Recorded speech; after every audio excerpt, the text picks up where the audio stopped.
programa Saber Direito desta semana é com o professor Kleber Salles. O curso é sobre Direito do Trabalho. Tem dúvidas sobre o assunto? Mande um e-mail para nós, saberdireito@stf.jus.br. E você também pode estudar pela internet, www.tvjustiça.jus.br. Olá, meu nome é Kleber Salles, professor de Direito do Trabalho, Processual do Trabalho, juiz do trabalho na 18ª região. Dando sequência ao nosso curso sobre processo judicial eletrônico, em cuja primeira aula nós cuidamos exatamente do que seja o processo judicial eletrônico e de que modo essa realidade se apresenta no contexto social brasileiro, jurídico-social brasileiro.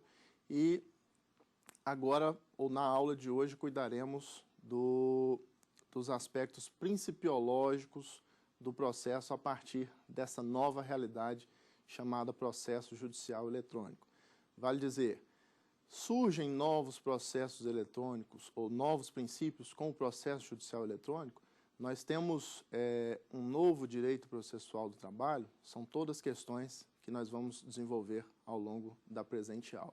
Gostaria só de deixar registrado antes de avançar que qualquer informação acerca do processo judicial eletrônico na Justiça do Trabalho, o interessado pode encontrar na página do Conselho Superior da Justiça do Trabalho, onde há os manuais, onde há todo o arcabouço normativo estabelecido ou que estabelece e regra o processo judicial eletrônico no âmbito da Justiça do Trabalho. Vale a pena conferir para ter uma atuação segura e coerente no chamado processo judicial perante a Justiça do Trabalho. Muito bem. Princípios processuais no âmbito do processo judicial eletrônico, ou no processo ou no direito processual do trabalho. O que seria o direito processual do trabalho para, a partir daí, nós analisarmos se há princípios próprios e se esses novos ou a nova realidade do processo eletrônico vai mesmo criar algum princípio novo ou cria algum princípio novo para o direito processual do trabalho. Então, esse ramo do processo é um sistema de normas, princípios, regras e instituições que visam, além da própria regulamentação e organicidade da Justiça do Trabalho, ou reger a própria Justiça do Trabalho, visa solucionar os conflitos surgidos entre trabalhadores e empregadores, ou trabalhadores e tomadores de serviços, na medida da competência material da Justiça do Trabalho, estabelecida ou acrescida pela Emenda Constitucional 45 de 2004 e hoje refletida no atual artigo 114 da Constituição Federal. É necessário observar, então, que a Justiça, ou que o direito processual do trabalho não se presta apenas a solucionar conflitos entre empregados e empregadores, mas também conflitos decorrentes ou oriundos das chamadas relações de trabalho, cujo conceito é mais amplo, naturalmente, do que de um vínculo empregatício ou de um chamado contrato de emprego. Então, é nesse contexto de uma dinâmica social que chega para a Justiça do Trabalho já de um modo ampliado, ou seja, já não cuidamos apenas dos conflitos entre empregados e empregadores, e com os reflexos de um sistema informatizado. Então, a Justiça do Trabalho passou a ser mais demandada, como acaba sendo natural em todos os ramos do judiciário brasileiro, e a partir daí começa a reagir ou reage utilizando os meios informáticos à sua disposição.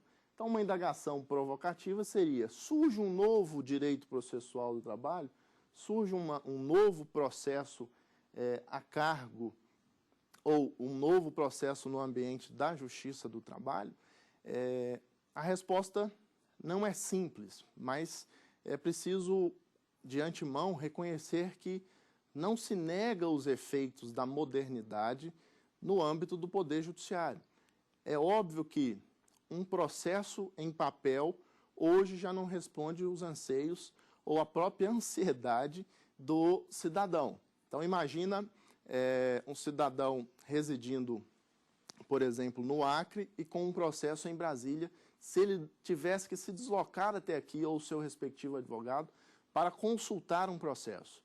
Então, isso ou essa realidade, que até pouco tempo era bem presente, hoje já praticamente inexiste, na medida em que mesmo os tribunais que não estejam 100% eletrônicos ou 100% informatizados, já disponibilizam chamados eletrônicos ou consultas eletrônicas, de modo que, através da internet, os advogados podem consultar os andamentos em outras comarcas, em outras esferas do Poder Judiciário. Então, esse é um reflexo claro da modernidade e, nesse aspecto, é mesmo inexorável que o Poder Judiciário, através do processo que aplica, se modernize e que dê respostas a essa sociedade da informática, que já não é mais a sociedade do chamado papel.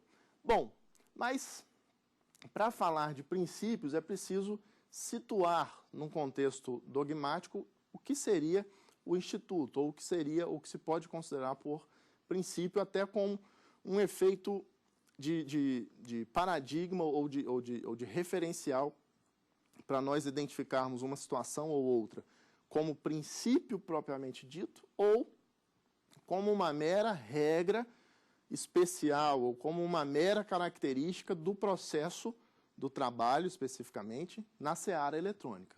Vale dizer, há novos princípios efetivamente ou há características do processo eletrônico que impõem uma revisitação, uma reavaliação dos princípios já então reconhecidos para o processo judicial de um modo geral, ou para o direito processual de um modo geral. Bom, então, princípios seriam, na lição de Norberto Bobbio, normas fundamentais ou generalíssimas do sistema. Vale dizer, normas que suplantam as próprias regras, normas que, a rigor, trazem por características ou funções a própria informação ao legislador, ou a inspiração que o legislador deve ter, não é na regra pré-existente, sim na própria norma principiológica que antecede a sua ação legislativa, por exemplo. A função também integrativa, suprindo eventuais lacunas no ordenamento processual ou no ordenamento que se visa aplicar determinado princípio. Assim como a função integrativa, os princípios como uma forma de reduzir ou eliminar eventuais lacunas no contexto do direito, especificamente aqui, processual.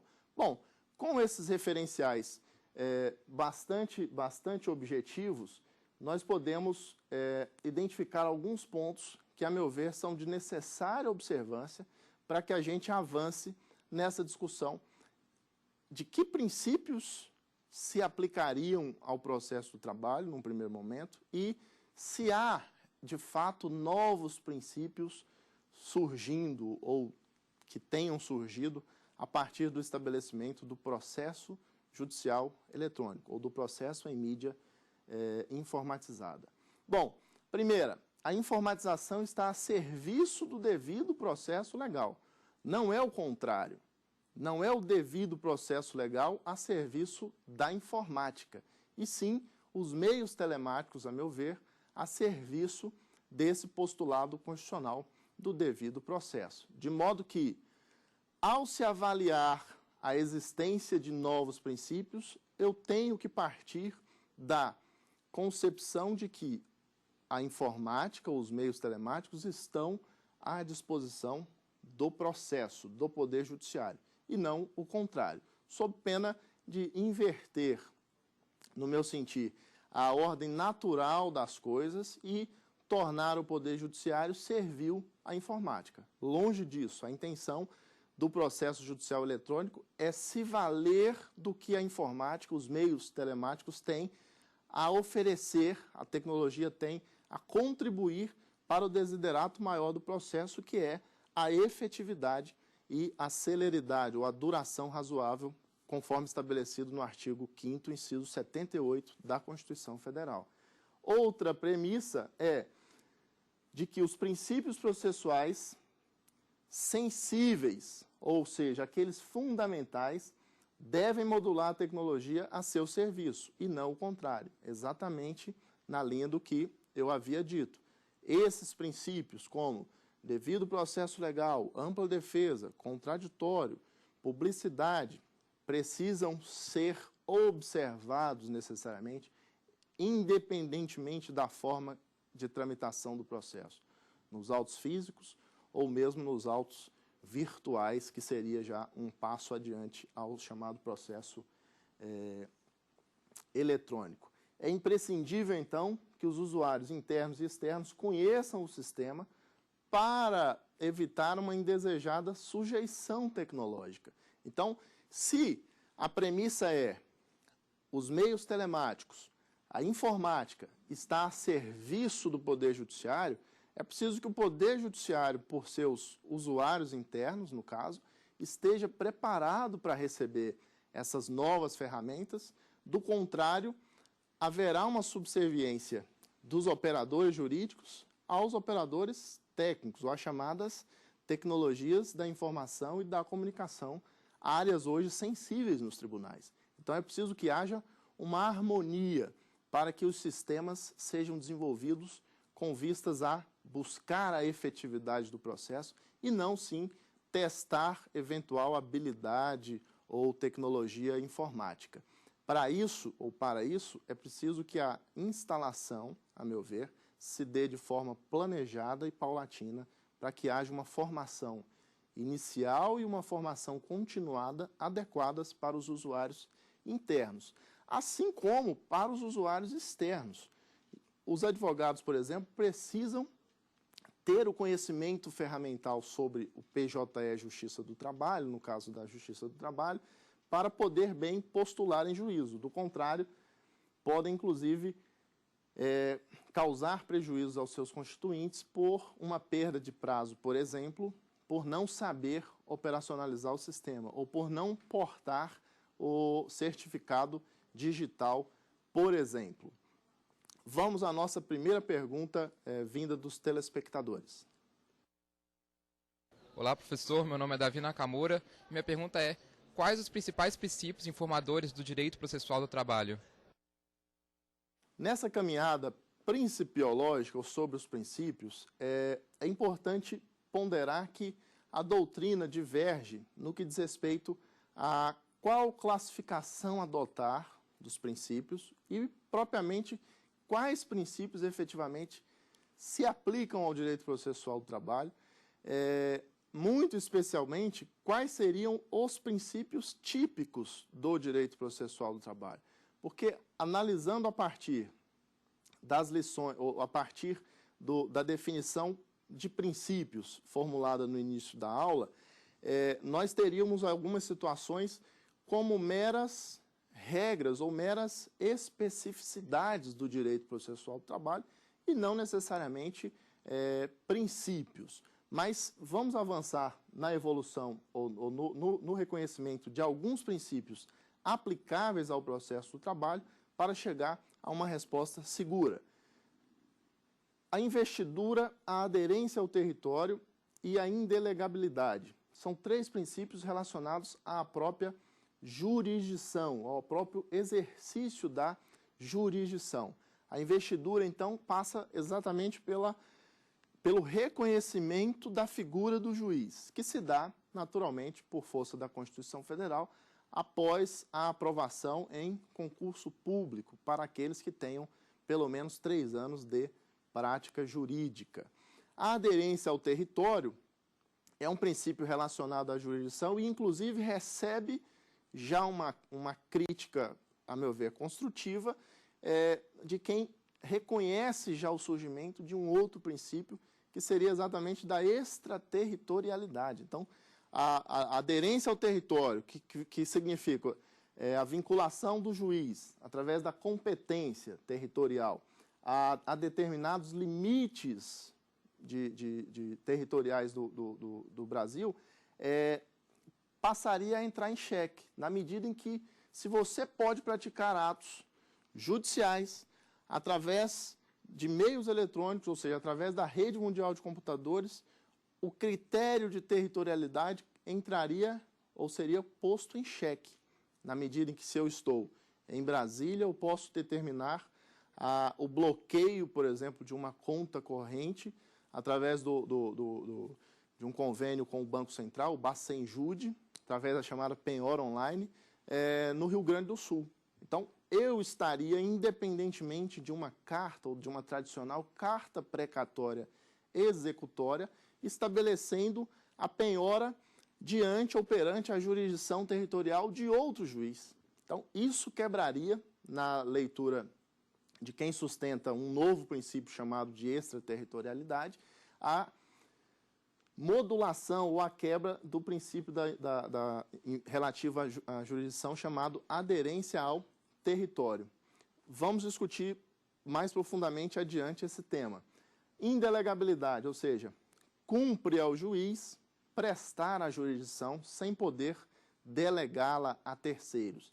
A gente tem, ou alguns apontam, a relativização da indelegabilidade, a meu ver, data vênia de modo equivocado.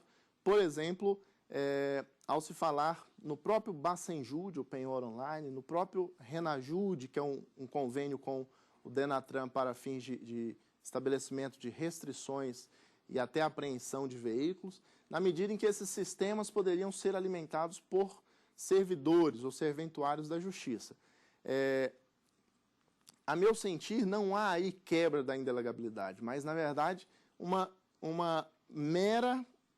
mero cumprimento de uma ordem judicial através do serventuário, porque não há penhora online, não há restrição sobre registros de veículos ou mesmo apreensão de veículos sem uma ordem judicial precedente. Então, continua sendo indelegável a jurisdição e os meios eletrônicos a serviço do processo, a meu ver, não desnaturam esse postulado inerente à jurisdição.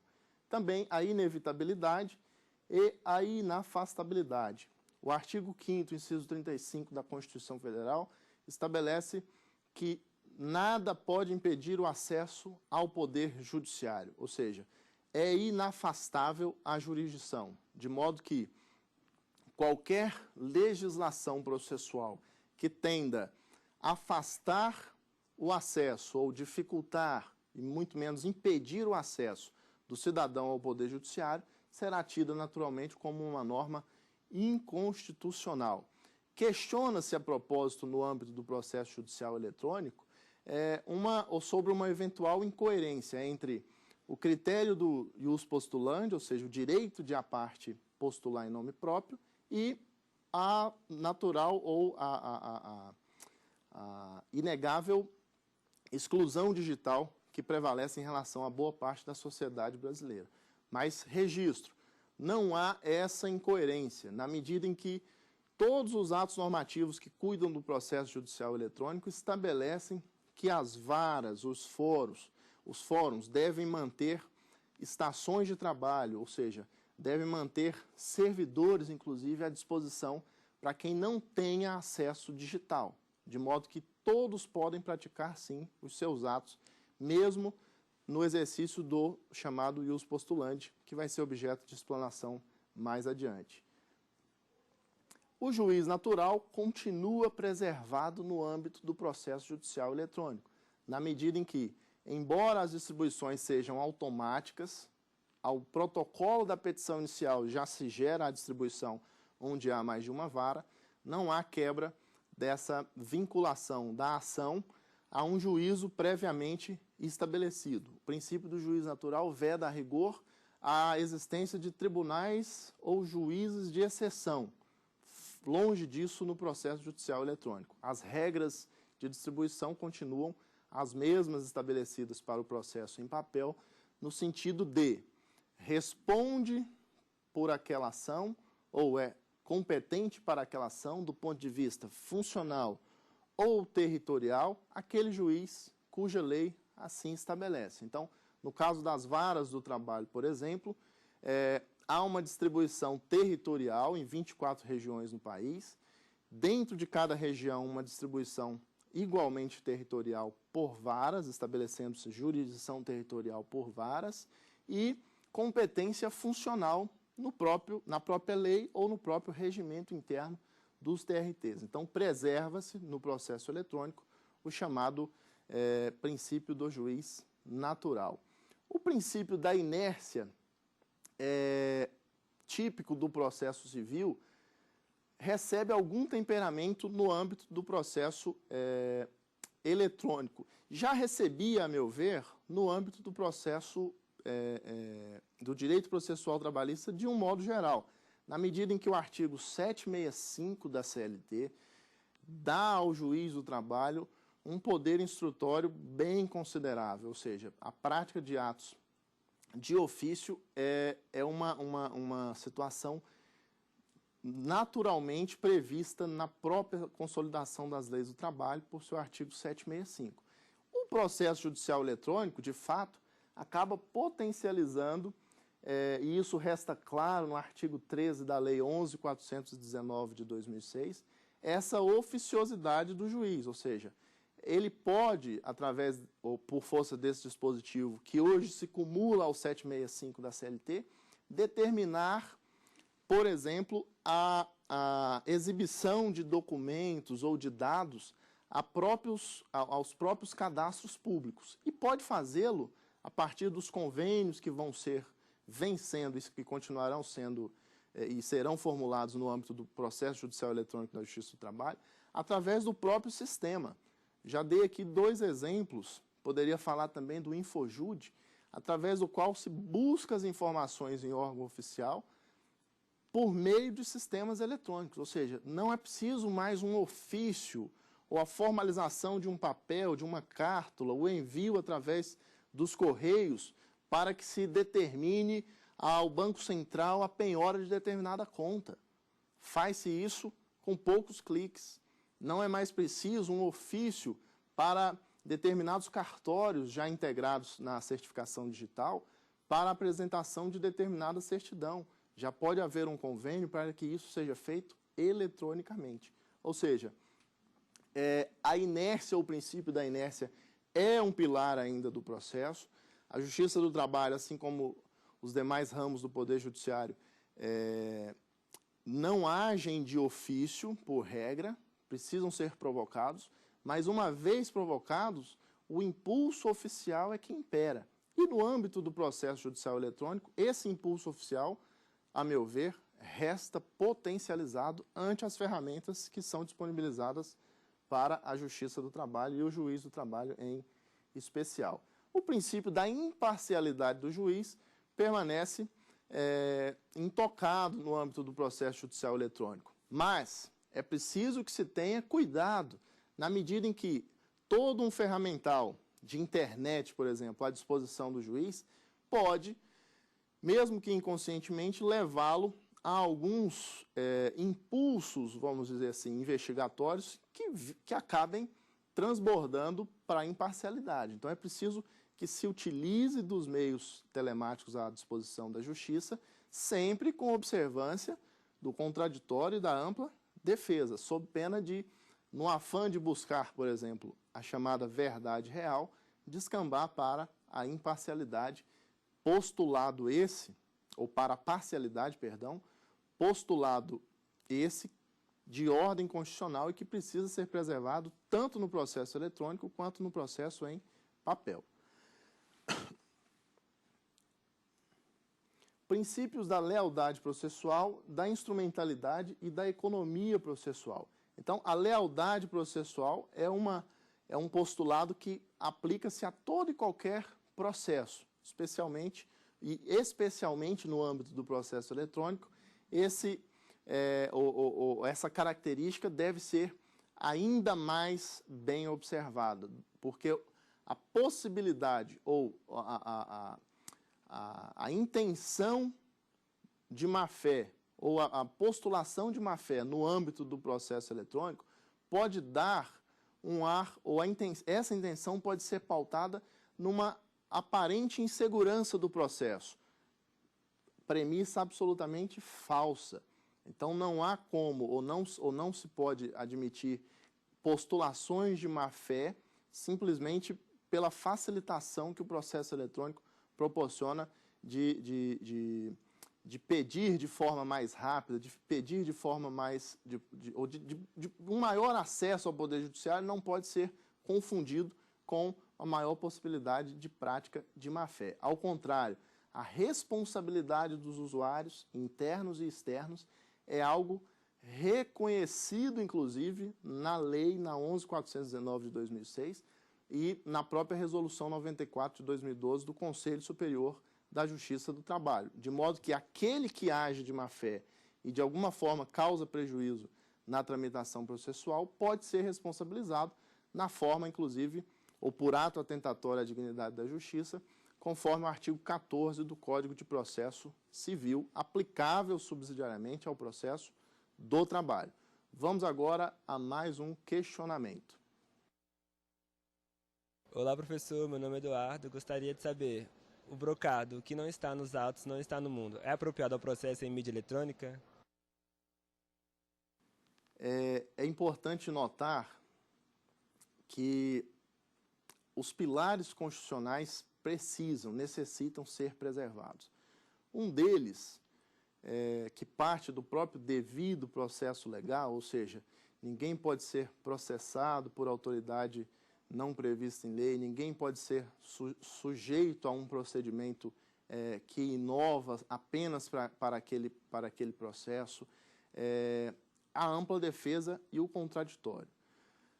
Quando se fala, ou o brocardo diz, o que não está nos autos, o que não está nos autos não está no mundo, tem-se em vista o chamado princípio da escritura, de modo que o juiz analisaria o processo de modo hermético, de modo absolutamente alheio à realidade que acontece ao seu entorno.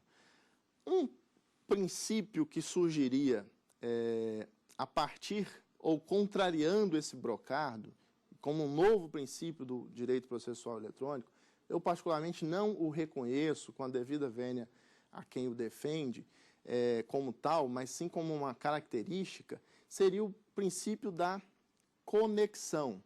Vale dizer, o processo do trabalho já não estaria mais marcado por essa situação de julgar-se exclusivamente pelo que consta dos autos, mas sim julgar-se pelo que consta do mundo, ou do próprio Google, né? Uma ferramenta de pesquisa muito potente que poderia ou estaria à disposição do juiz. Esse seria o chamado princípio da conexão. Através dele, o juiz teria, no plano do impulso oficial, a possibilidade de alcançar dados, alcançar informações que não estejam necessariamente autuadas ou que não estejam necessariamente no bojo daquele processo. Eu peço vênia para não reconhecer como tal esse postulado e, com isso, dizer que não necessariamente o brocardo está eliminado, mas eu diria temperado, na medida em que, sempre que o juiz se valer, ou na maior parte das vezes em que o juiz se valer de alguma consulta por iniciativa própria para formar ou reforçar o seu convencimento, com vistas ao artigo 131 do Código de Processo Civil, segundo o qual o juiz deve julgar alinhando-se à livre convicção motivada, ele deve proporcionar o contraditório sobre aquele documento ou sobre aquela informação trazida para os autos. Via de regra, é o que precisa ser feito, sob pena de violar esse postulado constitucional do processo. Bom, mas há algumas situações, ou já há, poderia dizer, dois precedentes efetivos em que houve julgamento reconhecendo esse princípio. Seria um da terceira região, Tribunal Regional do Trabalho de Minas Gerais, e um da oitava região, Tribunal Regional do Trabalho do Pará e Amapá. No primeiro caso, o julgador, se valendo ou analisando uma situação envolvendo direito municipal, fez a própria consulta no site daquele município para alcançar a legislação municipal a cargo da parte. Então, por regra, a partir do Código de Processo Civil, nós temos a necessidade, ou quem alega direito municipal ou estadual, por exemplo, tem o dever de prová-lo, quando assim o determina o juiz. Nesse caso específico, o tribunal avançou para o julgamento, fazendo o próprio relator a consulta àquela lei municipal para deferir o bem jurídico tutelado ou cuja tutela se buscava através daquela ação trabalhista. Bom, a meu ver, não há aí propriamente um novo princípio. A meu ver, há a potencialização do impulso oficial e, no âmbito do direito processual do trabalho, a aplicação potencializada, de igual forma, do artigo 765 da CLT. Mas notem, se o Código de Processo Civil estabelecesse a necessidade de a parte fazer a prova do direito municipal, independentemente de assim ordenar o juiz, a meu ver, essa consulta formulada não poderia ter esse desiderato de convencimento do juiz sem a audiência da parte contrária. Então, não se trata, data vênia, de um novo princípio, mas de uma característica que passa a existir no processo, tendo esse staff, esse apoio tecnológico à disposição do juiz. O segundo caso envolveu um mandado de segurança em que o relator, pesquisando a ação trabalhista de onde originou o mandado de segurança, identificou que as partes já haviam celebrado um acordo. E tendo celebrado o acordo, e sendo o objeto da segurança exatamente a penhora ocorrida naquela ação trabalhista, ou um efeito da penhora ocorrido naquela execução trabalhista, naturalmente perdeu o objeto o mandado de segurança. Então, o relator invocou o princípio da conexão para legitimar a consulta que ele formulou à página do próprio tribunal para identificar que as partes já haviam formulado acordo naquele processo que deu origem ao mandado de segurança. Data vênia, a meu ver também, é apenas o exercício do próprio artigo 765 da CLT, também aplicável ao segundo grau, também aplicável aos tribunais regionais do trabalho. Então, por enquanto, data vênia, ainda não estou convencido da existência de um novo princípio, no caso chamado da conexão. De modo que o juiz ainda deve se pautar para os seus julgamentos naquilo que se encontra nos autos.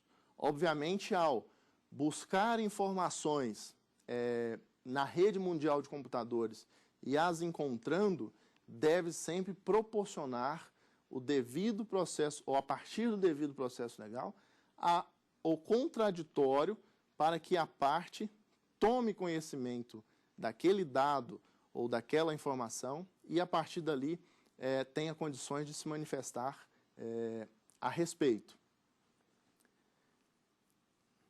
Dentre as singularidades e princípios típicos do processo do trabalho, vou passar rapidamente por alguns. Primeiro, a concentração dos atos em audiência. O processo do trabalho é marcado por essa concentração na solenidade mais especial da Justiça do Trabalho, que é a audiência. Ou seja, as partes devem a esta audiência comparecer para que sejam ouvidas, para que o processo ganhe, inclusive, procedimentalidade. De modo que, se não comparece o autor, o processo é arquivado, ou seja, extingue-se sem resolução do mérito. Se não comparece o réu, ou a parte reclamada, esse processo segue à sua revelia. Ainda que já haja peticionado ou que já haja sido encaminhada a chamada contestação. Sem a presença da parte ou do seu representante legal, esse processo corre à revelia no âmbito da Justiça do Trabalho.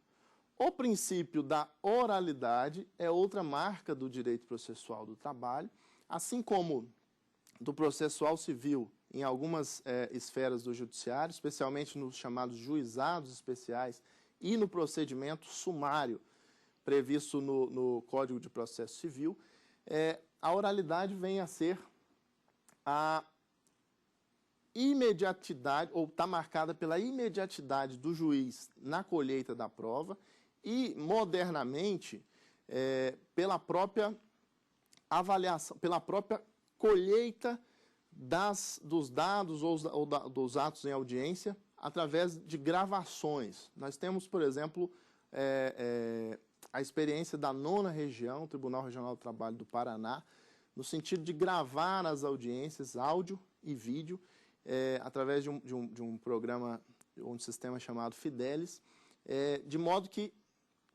modo a admitir, já há precedente nesse sentido, inclusive a chamada sentença ditada.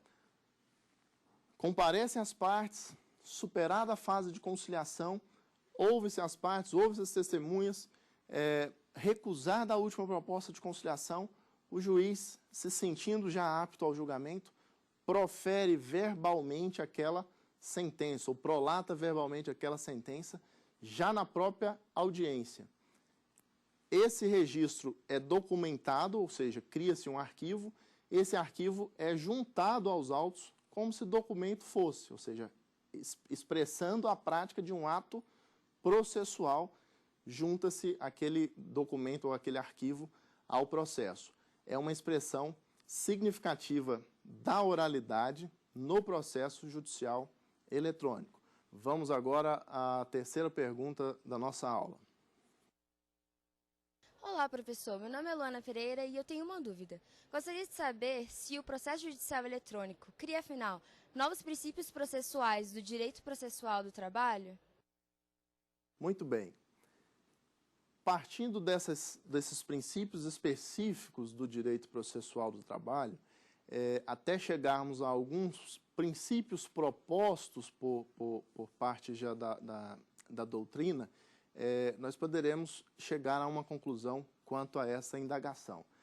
O princípio da conciliação, previsto ou extraído da consolidação das leis do trabalho, estabelece a necessidade de o juiz tentar ao máximo a conciliação perante a Justiça do Trabalho, fazendo uso das máximas de experiência, da localização das partes quanto ao direito postulado, do próprio esclarecimento de dúvidas, eventualmente, de uma parte e outra, relacionadas àquele contexto litigioso. Preserva-se, então, a conciliação como um postulado do direito processual do trabalho, assim como a simplicidade e o chamado jus postulandi. Não necessariamente agora como princípio, o jus postulandi, mas, a meu ver, como uma característica específica do direito processual do trabalho, mas que também não lhe é exclusiva, na medida em que é possível, em algumas causas nos chamados juizados especiais cíveis e federais, a postulação, independentemente da presença também do advogado. E a simplicidade ou informalidade decorre exatamente da instrumentalidade das formas, decorre exatamente da máxima efetividade ou da máxima acessibilidade que se propõe a Justiça do Trabalho em relação aos cidadãos. Então, pode-se, até para compatibilizar com o jus postulandi, por simples petição, formular, inclusive, um recurso ordinário, que seria o recurso cabível de uma sentença, para o Tribunal Regional do Trabalho. Há, nesse aspecto, divergência quanto ao que seria propriamente simples petição para fins de recurso ordinário. Mas o TRT, por exemplo, da 18ª Região, acaba reconhecendo o recurso, conhecendo do recurso, ainda que por simples petição.